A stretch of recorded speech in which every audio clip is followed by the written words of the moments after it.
I remember the day I realized my family wasn't as perfect as I had always believed. Growing up, I had a straightforward dream: graduate high school with good grades, work part-time to save money, and eventually enroll in a culinary arts program. I'd always loved cooking, but my parents viewed it as an impractical career path. Still, I spent my time waiting tables at a local diner, squirreling away every tip and every paycheck. My manager recognized my diligence, so he gave me the night shifts, where I could earn a bit more. Over 3 years, I managed to set aside a decent sum. The plan was simple: pay for the college application process and any initial costs not covered by financial aid. I knew it wouldn't cover everything, but it was a start. The last thing I expected was to come home one day and discover that my college fund had been emptied by the very people I trusted most, my parents. Even worse, I learned they used the money to bail out my younger sister, who had racked up an enormous credit card debt without so much as a second thought. She was always the favorite, and everyone knew it, but I never imagined they'd go this far. I stared at my empty savings account, numb with shock. My mind raced with questions. How could they do this to me? How long had they been planning it?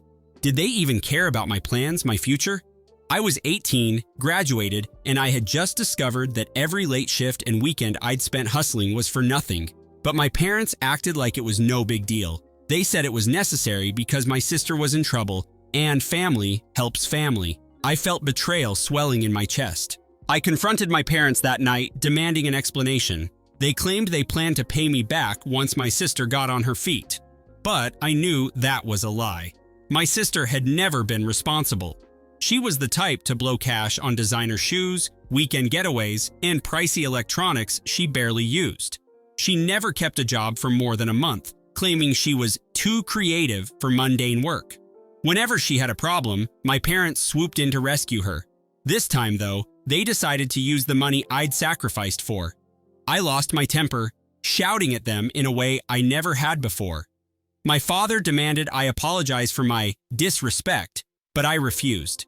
The entire time, my sister stayed locked in her room, probably grateful she didn't have to answer for her spending. I felt such a raw fury that my hands shook. The worst part was realizing they saw nothing wrong in what they did. My mother kept insisting we were a family and that I should grow up and get over it. She even tried to guilt trip me by saying, "If you can't help your sister, what kind of person are you?" That stung because up until that point, I'd always believed that I was a caring sibling. But I also recognized that helping someone shouldn't come at the cost of betraying another family member's trust. My anger made me say things I never thought I would say to them. I told them I hated them for stealing my future. The shock on my father's face was apparent, but neither he nor my mother offered an apology. Instead, they dug in their heels, convinced they were right, and I needed to accept it. I refused to let it go. I left the house that night and slept in my car, too angry to face them. The next day, I contacted the bank to see if there was any way to reverse the transfer. No luck. Since my parents had joint access to the account, the bank wouldn't do anything. It felt like I was stuck in a nightmare, but I refused to be a victim. I decided to stay with a coworker for a while, someone who offered me a couch to crash on. My parents kept blowing up my phone, demanding I come home and talk it out, but I wasn't ready. Whenever I looked at my phone and saw their names, my blood boiled. I knew they were probably worried about how it would look to the neighbors if I suddenly vanished. That had always been my parents' biggest concern: appearances. They spent years bragging about my sister's non-existent talents or about our picture-perfect family dynamic. Underneath that facade, though, was a toxic pattern of enabling my sister and dismissing me. The betrayal was so deep that I felt something inside me snap. I resolved never to forgive them. I wanted revenge, but I had to be smart about it. I couldn't just vandalize their property or scream at them in public. That would only confirm their narrative that I was the ungrateful, disrespectful child. Instead, I needed to plan my moves carefully. I started by collecting every bit of evidence I could, screenshots of the bank transfers, text messages, whatever I had. Then I began talking to close friends, letting them know the truth so my parents couldn't twist the story. If they wanted a war, I'd give them one, but on my terms, with a calm I had never shown before. I would protect myself relentlessly now. I decided to enroll in community college first. It was cheaper, closer, and I could pay course by course. I knew it wasn't my dream culinary program, but at least I could keep moving forward. Meanwhile, I took on more hours at the diner, plus a second job on weekends as a caterer's assistant. It was backbreaking, but I refused to let their betrayal derail my goals. I was also determined to show them I could succeed without their help. In the months that followed, I barely spoke to my parents. My mother would leave voicemails begging me to be reasonable, but I always deleted them. She never admitted any wrongdoing. My sister sent me a text once stating, "Sorry if you're upset, but I needed the money more than you." She didn't even try to hide her entitlement. That text was the final nail in the coffin of our relationship. I realized I didn't just want distance from them, I wanted justice. So, I did some research on small claims court. If I could prove they took the money without my permission, I might have a case.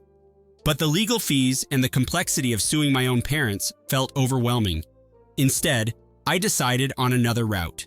I reached out to extended family members, people who had always suspected my parents' favoritism but never had concrete proof. I told them what happened, showed them the bank statements, and let them form their own conclusions. Over time, I watched as my aunts, uncles, and cousins distanced themselves from my parents. They stopped inviting them to family gatherings, stopped calling them regularly, and my parents began to sense the shift. The wedge had been driven, not by me, but by their own actions. They started to lose their social standing, their cultivated facade. Over the next year, I managed to save a bit of money again. I was juggling classes, jobs, and a simmering rage that never really went away. My parents tried sending me birthday gifts and holiday cards with half-hearted apologies written inside. I threw them all in the trash. I knew what they wanted: a quick fix, a hollow reconciliation that would allow them to pretend nothing ever happened. That wasn't an option. Every day, I reminded myself that I deserved better than the family I was stuck with. My sister, on the other hand, continued her cycle of bad financial decisions. She bought a new car on an expensive lease and kept borrowing more. It was only a matter of time before she ran into serious trouble again. And I was waiting. I heard through the family grapevine that my sister had co-signed a friend's loan and gotten burned. I wasn't surprised. Her friend defaulted, leaving her with an additional debt she couldn't handle. My parents were frantic, but by then, many relatives had distanced themselves, and nobody wanted to lend her money. Eventually, my mother tried to reach out, claiming she wanted to talk things over and see if I could help. That was the moment I knew payback was within reach. I agreed to meet them, but only in a public place, a coffee shop near my community college. When I arrived, they looked tired, older, and more fragile. My father tried to make small talk, but I cut him off. I told them they were reaping what they'd sown. If they expected me to bail out my sister, they were delusional. The shock and disappointment on their faces was almost satisfying. But I didn't leave it at that. I told them I had a plan. For everything. They looked intrigued and uneasy. My father shifted in his seat, asking what I meant. I calmly explained that since they robbed me of my education fund, they could pay me back by selling some of their possessions or taking out a loan. I said it as if it were the most logical solution in the world. My mother balked, claiming they couldn't afford to pay me back right now. I reminded her that they had enough to cover my sister's debts without hesitation, so maybe they could get creative for my sake. The irony was clear. They expected me to help them fix my sister's new mess, but they had no plan to reimburse me for the money they'd stolen. My father tried to deflect, saying I was being vindictive. I didn't deny it. I told them I had no intention of forgiving them for what they did. My sister owed thousands again, and they were in a panic because no one wanted to bail her out this time. I made it clear that the only way I'd consider speaking to them again was if I saw an effort to repay me. If they sold their car, their jewelry, or dipped into their retirement, whatever it took. Otherwise, we had nothing more to discuss. My mother started crying, but I felt nothing. No sympathy, no sadness. After all, she'd watched me cry when I discovered what they did, and she felt nothing then. My father's face was set in anger, but he remained silent. The coffee shop was bustling around us, but in that moment it felt like the world had narrowed down to just the three of us. I calmly stood up, told them to call me when they had a real plan, and walked out without looking back. At first, I doubted they would ever pay me back. They were too stubborn, too locked into their belief that I owed them my loyalty no matter what. But time has a way of humbling people, especially when their favorite child becomes a financial black hole. My sister's debts spiraled. She almost lost her car, defaulted on another credit card, and then lost her job. By the time she tried to apply for any assistance, her credit score was ruined. My parents were watching their retirement evaporate in real time. They tried to shield her, even covering some of her overdue bills, but it was never enough. Eventually, my aunt told me that my parents had started selling off furniture and other items. They put their house on the market, hoping to downsize and free up some money. Part of me was astonished they'd go that far, but another part felt a satisfaction. The day finally came when my father called, saying they could pay me a portion of what they owed. He asked if that would be enough to open a conversation. I told him not to bother unless he had the entire amount. A week later, I got a text from my mother. She said they had sold their house and were prepared to pay me back in full, plus extra for interest. She pleaded with me to speak to my sister, who was going through a difficult time. I agreed to meet them again, but made it clear my sister wasn't part of the deal. We met in a lawyer's office, a neutral ground. They handed me a cashier's check for the amount they took, plus 10% more. I stared at that check, remembering how many hours I worked for every dollar. I didn't smile. My parents tried to give some speech about how they hoped this would mend our family. I shut that down immediately. The lawyer they'd hired asked if I wanted to sign anything indicating I had been repaid in full.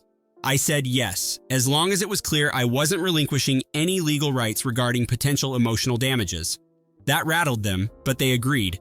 My mother kept eyeing me like she wanted to hug me or apologize, but no words came. My father seemed older than I ever remembered, like the weight of their actions had finally crushed him. I wanted to feel pity, but all I felt was anger cooled into resolve. They walked out of that office looking defeated. I took one last glance at them before heading in the opposite direction. I'd recovered my stolen money, but the scars they'd left behind weren't so easily erased.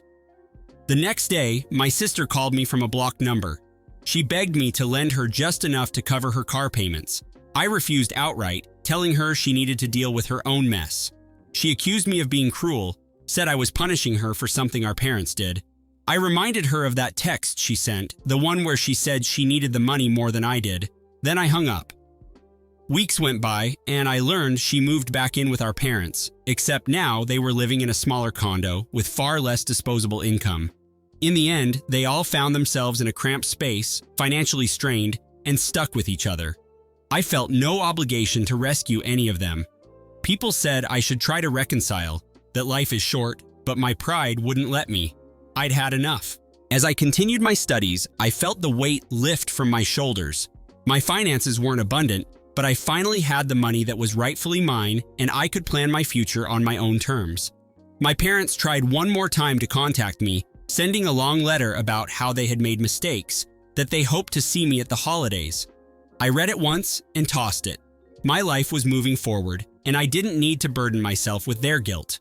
Friends told me I might regret cutting them off one day, that perhaps I'd want my parents in my life if I ever had kids. I considered that possibility, but it didn't change how I felt. Trust, once shattered, doesn't magically reassemble. I wasn't about to pretend for their sake. My sister sent occasional messages, always about how hard her life had become, how she missed the old days. I never responded. I had no desire to revisit the old days where I was the family's ignored workhorse. My own journey was more important now. I started taking advanced courses, found a culinary mentor, and even competed in a small cooking contest sponsored by a local restaurant association. I didn't win first place, but I got a foot in the door. A respected chef noticed my determination and offered me a part-time position at his restaurant. It felt like everything was finally aligning. I never told my parents about these successes. They'd lost the right to share in my accomplishments the day they stole from me. Revenge isn't always a dramatic confrontation. Sometimes it's living well while those who wronged you watch from the sidelines. I felt vindicated every time I hit a new milestone they would never celebrate with me. Pure satisfaction. In the end, I realized that revenge doesn't always come with fireworks. Sometimes it's quiet and resolute. My parents lost their home, their savings, and the respect of most of our extended family. My sister lost her safety net and had to confront the reality of her poor decisions. I gained a sense of freedom I never knew I was missing. Yes, I got my money back, But more than that, I got my dignity back. I will never forget the betrayal, nor will I forgive it. When people ask about my family, I say as little as possible. They're not a chapter I enjoy revisiting. I've done well for myself since then. I completed my community college program, saved enough to transfer to a reputable culinary institute, and have been working part-time at a restaurant where I'm learning more than I ever imagined. I've moved into a small apartment of my own. Nothing fancy, but it's mine. Every time I unlock that door after a long shift, I feel a surge of pride. I earned this life on my own terms. Sometimes I see old photos of my parents and me back when I still believed we were a normal family. I get a pang of sadness, but it disappears quickly. Their choice to steal from me and finance my sister's laziness sealed our fate. Some might call me heartless for refusing to mend fences. I call it self-preservation. I've come too far to let them hurt me again. Now, when people talk about the importance of family, I quietly remember how mine betrayed me. Not all families are built the same, and not all wounds can heal. And that's okay. I found my own way without them, and that will always be the sweetest revenge. Final justice was mine.